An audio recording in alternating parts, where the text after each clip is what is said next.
So you can actually use DPS pots on the final boss, which a lot of people do.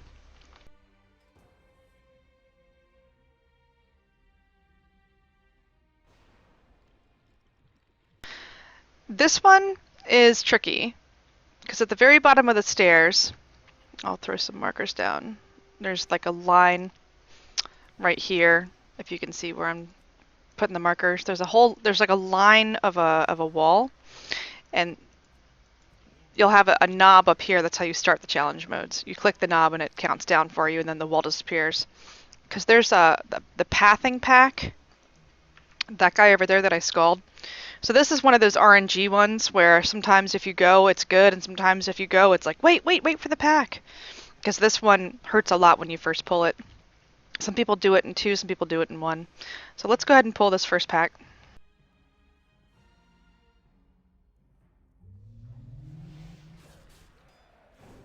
And believe it or not, the dogs are the important ones, because they will fear you, and it's bad. So as a priest, it's kind of cool because you have Fear Ward. But you definitely want to kill the dogs first for this. And again, don't stand in bad if you see like one of the storms that they do. A lot of CCs here is a good idea. I know for a shaman, I have my capacitor totem set where I can just drop it anywhere. So, like if you have a DK, you'll do the Icebound thing, Shaman will do Capacitor, Locks can do the Fear Bomb, that kind of thing. And then, notice when I walk in here, yeah, melee, you want to stay away. So when we walk in here, notice the boss doesn't start right away. So, for time's sake, you basically, no, you can talk, I don't care.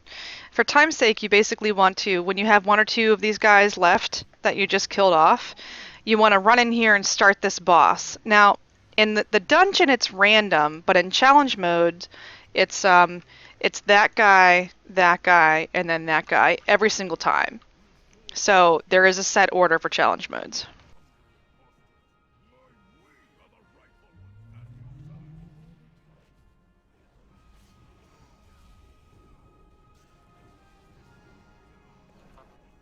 It's so much easier to keep aggro when everything's kicking my ass in challenge mode.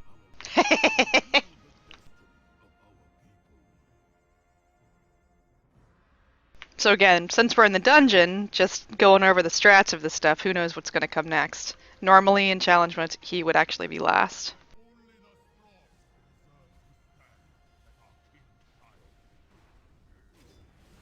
And you actually take him behind these mobs.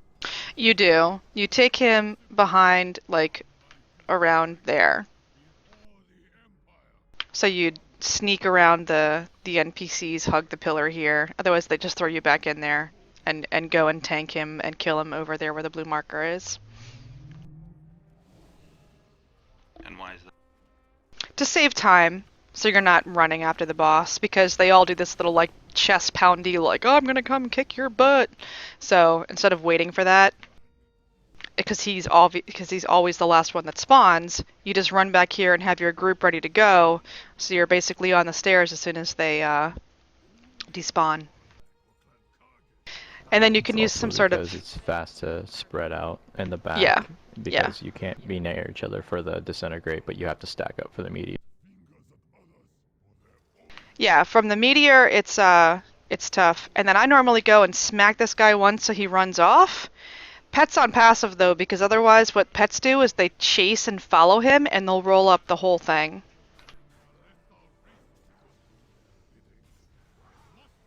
So again, interrupt as much as you can.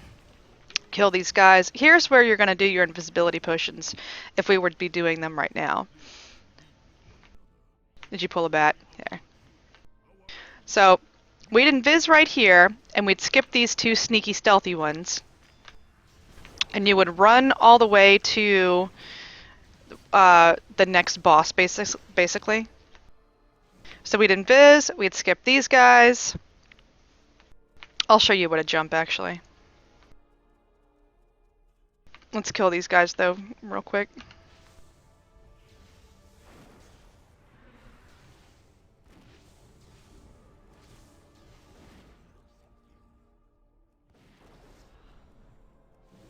So there's a ledge. If you angle and you jump right here, whee! If I don't fail the jump, I'm used to running. Let me try that again.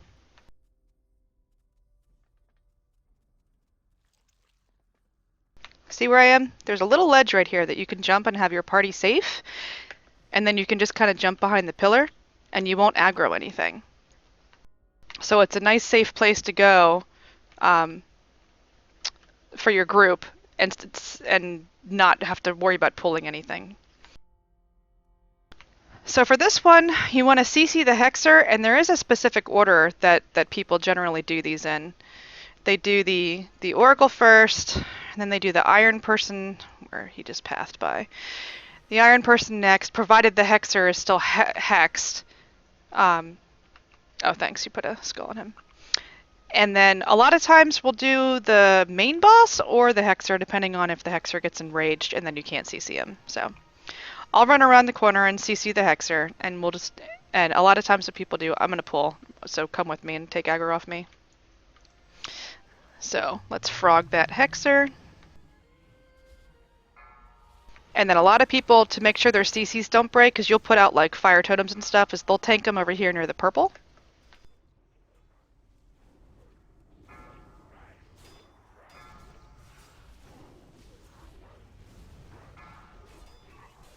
We can do the Sulker actually next either. Some people do Sulker next, some people do Ironhide next.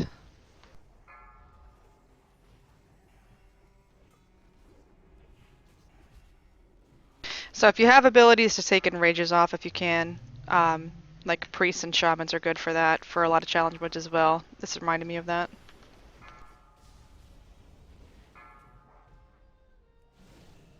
Now, these next two ads we don't need. So again, you can CC them, or you can just run past them and just run to the... So you can like fear bomb them, just fear them, or sheep them, or frog them, or whatever, and then just run to the elevator. And they will rubber band back.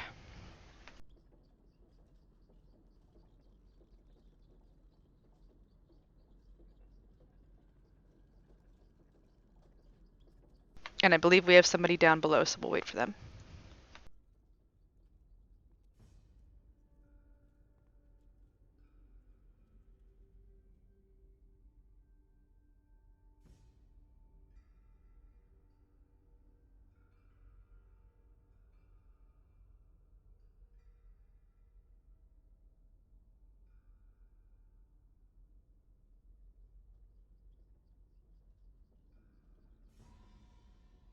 Alright.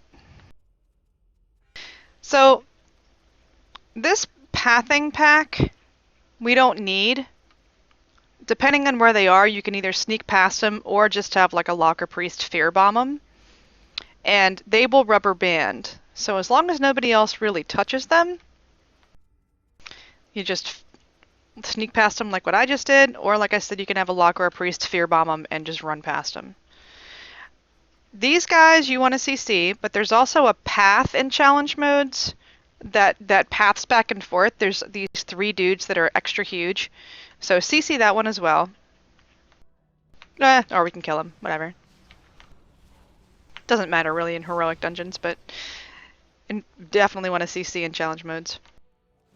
And then hug the left or the right. So I'll show you what I'm talking about. So I'm going to hug the left.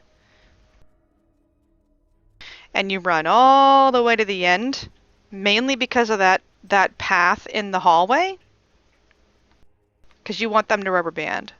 So if you go all the way to the end here, so you pulled the guys at the front, but if you hug the wall, you will basically reset the guys in the hallway that you fear bombed. So we can kill these guys. You do have to kill them anyway for the kill count once you get in here. You just don't want to attack them before you have to, because otherwise it'll keep you in combat for the hallway guys.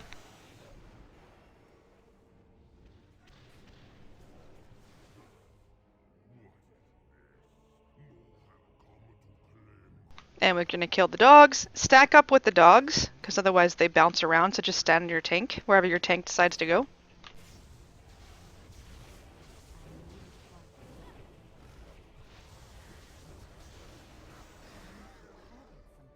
And then for this guy, most people just tank him normally, like right over there. They don't run to the door because again, running is time lost with DPS and stuff.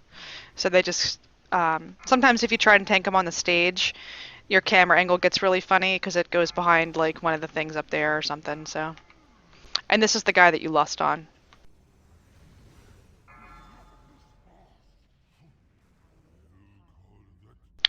For this challenge mode, actually, a lot of people lust on the first set of trash that I said is sometimes in two pools up to the boss. You'll lust on that trash, and then you can also lust on this boss. Any questions about this one?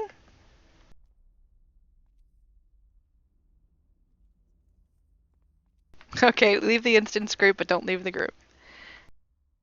Crickets, crickets.